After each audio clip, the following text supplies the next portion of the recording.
forfeit all of the, now we're talking about 9 tons here, Alex. And this is people's property on record, a private bank account, kind of like MF Global.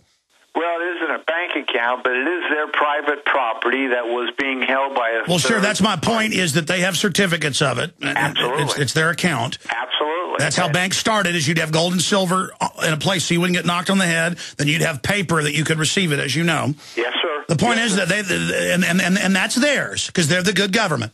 Well, that's what they're saying, and there is a motion before the court for the judge to give them the dibs, if you would, prima facie evidence that they have right to all the seized property. Well, that's not going to go anywhere.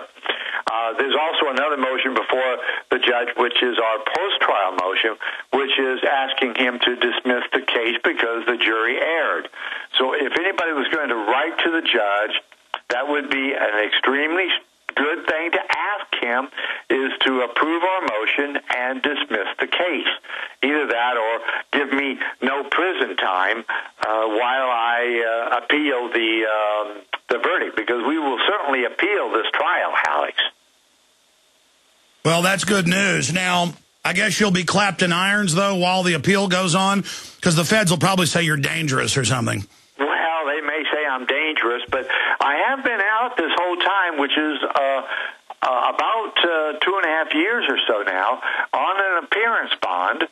And even though they did try to violate me on the appearance bond once and threw me in jail, the judge let me out. So I would say there's a very good chance that I would be released on my appearance bond pending appeal. It is unheard of. Dismissing the case is all but unheard of, but being released so I can actually fight for the appeal is pretty good, Alex. But the bottom line is that right now I'm facing sentencing. I don't know what's going to happen in sentencing. Dismissing the case is all but impossible. And when is that coming up in February, the hearing with the kangaroo court? Well, that's just it. They haven't set the time for the sentencing yet, but we're coming up to the first anniversary. Can you imagine? It's been a year since I was convicted, Alex. I mean, it's been a long time.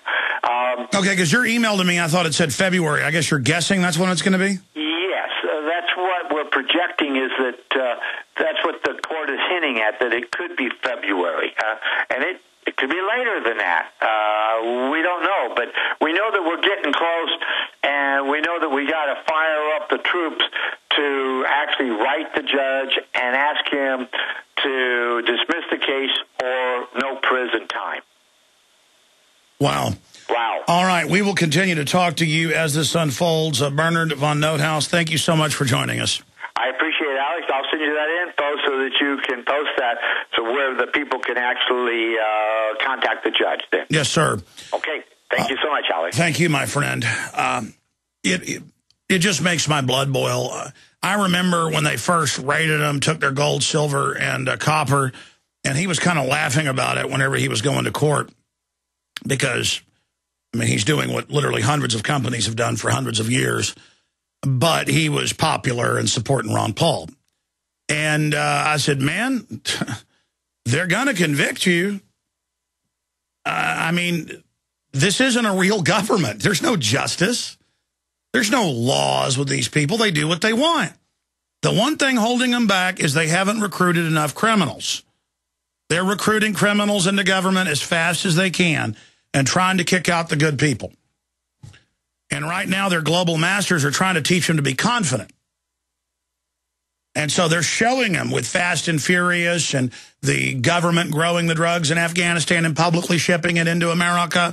They're kind of showing everybody, to the troops, look, we're allowed to do this. We're on Fox. And the troops are all going, you want us to talk about it? I thought this is classified. No, it's time to go public. And that's kind of like Congress. They're like, so, DynCorp runs child kidnapping rings. They're like, yes, we're allowed to. And they're like, okay, well, it's now public. I mean, it's just pure, mega, maximum evil out in the open, totally just out of control, danger zone.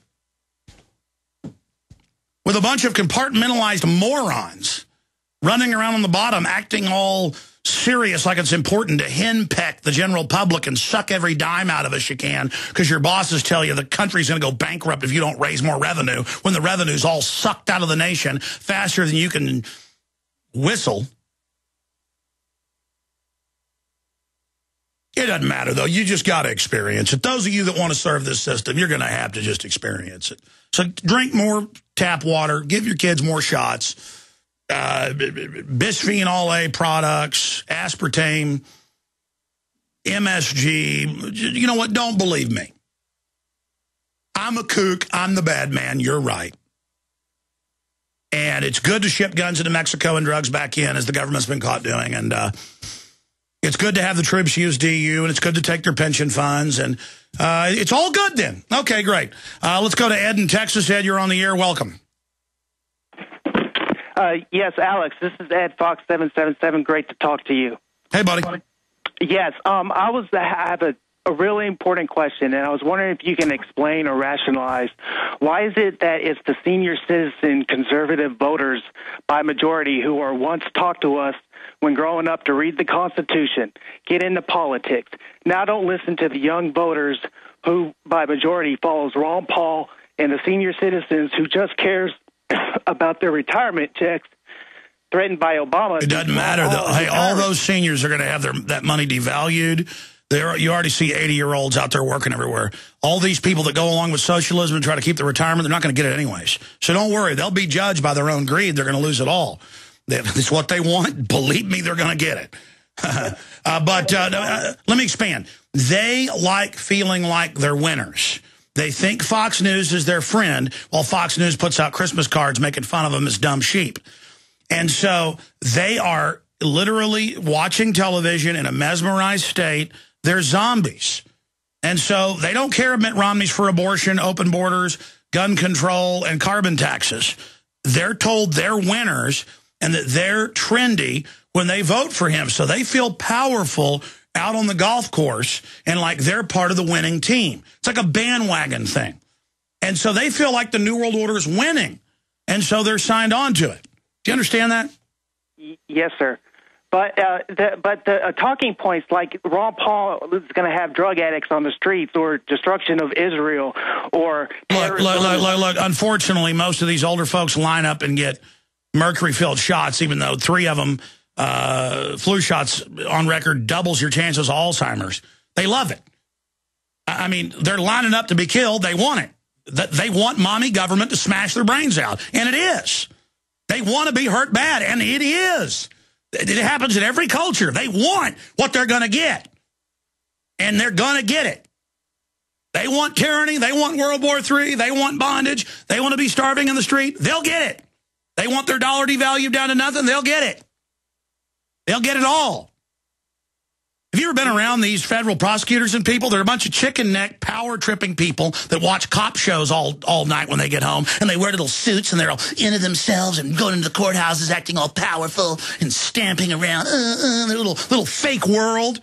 I mean, the general public, the older folks, young people, whoever's into the system is in a make-believe world. I watched the Secret Service on TV with Obama, all acting tough and like they're looking around, and it's all about this little playland of they're real men, and they're talking into their little vest thing. It's all ridiculous. The president runs nothing. It's all theater. It's a matrix. It's all fake. And it's all coming down.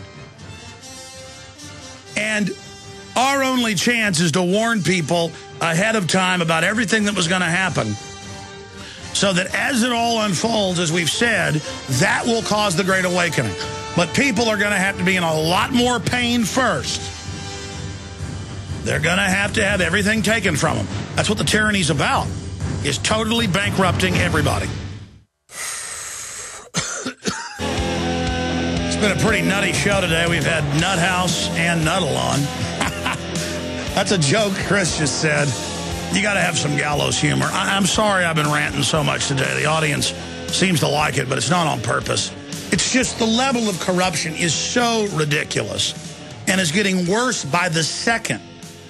And you've got people that are waking up, but some saying you can't affect any change, others that are waking up that are taking action, and this big sea of people that just have no idea what's even going on. Look at this article. Mexican state bordering U.S. deadlier than all of Afghanistan last year. The Justice Department's own numbers. But that's not a problem. Let's leave the border wide open. Again, out of sight, out of mind. They tell you they're doing all this to keep you safe from terrorists. While on record, prescription drug interactions are killing over 300,000 a year.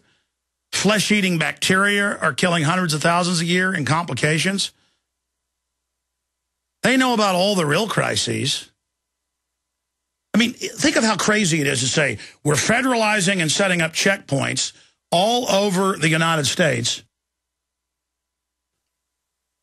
because a terrorist might strike a cornfield or a highway somewhere. The idea they can just randomly search people is ridiculous. All right, I got a bunch of callers here. I meant to get to more calls today. It does make my head spin, though. Let's go ahead and go to Chris in Texas. Chris, you're on the air. Hey, Alex, Al-Qaeda Jones. How's it going today? Oh, good. I had a real Al-Qaeda on earlier. The feds say he's a domestic terrorist because he issues his own gold and silver and exposes the Federal Reserve. Well, of course, what do you expect from the Nazi government we have nowadays? All I know is how much are they going to get away with? I mean, they are really putting it in our face right now. Yeah, well, I need to get rid of Congress and start with a new batch, starting with the gene pool from the Paul family. I think that'd be good. But I did have one quick question. If you could pull up from the NDAA, the 1022 and 1031 sections. Actually, the 1022 section, it looks like it does exclude U.S. citizens from being detained. If you could expand on that or read that. And yeah, the reason the ACLU, Ron Paul, myself, that section points to another section. So when you repeal that section, it removes the other section. And so, again, it was written to be deceptive, but the senators admit it's designed for U.S. citizens and ends posse comitatus. I don't have it in front of me in the few minutes we've got left. We don't really screen calls, so I didn't know you were calling in about that subject, or I would have had time. I mean, go to the ACLU's website. Ron Paul's broken down. We've written articles breaking it down. But see, they'll say this doesn't affect U.S. citizens except in this case, if the president says so. It's kind of like U.S. Code, Title 50, Chapter 32, subsection 1528, paragraph B. It says the government can't do any secret chemical, biological, or radiological testing on you. But then it says unless, and mentions another section, and then in that section, it says unless it's for research purposes. Oh, well, if it's for research, go ahead and shoot kids up with syphilis or spray chemical weapons on troops and kill them, which they admit they've all done. And then the public goes and looks at the code and doesn't know what they're reading. It's like a non-disclosure act. People will read it and say, well, it says here that after my termination that I'm free of this, except for sections listed here. And then those are the sections. It's written in lawyer speak. Do you understand what I'm saying? Does that answer? Okay. Does that answer your question? Yeah, well, it actually does say that it does not extend to them, which is U.S. citizens. Oh, okay. So I mean, I've been over this over and over again. And, I mean, I could pull up the subsections and show you. Okay, it doesn't affect citizens. Okay, why is Obama killing U.S. citizens then without any type of trial? I mean, what are you talking about? Thank you.